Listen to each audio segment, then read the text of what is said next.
नमस्कार मंडळी. चला तर आज बनवूया मशरूम चिल्ली, ती पण घरच्या घरी आणि एकदम रेस्टॉरंटसारखी.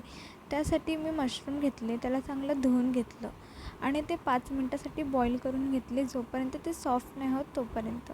त्यानंतर त्याच्यामध्ये कॉर्नफ्लोअर, मैदा हे सर्व ॲड करून त्यात सगळे मसालेही ॲड केले आणि मॅरिनेट करून थोडा वेळ ठेवून दिलं. तर मॅरिनेट केलेले मशरूम मी नंतर डीप फ्राय करून घेतले.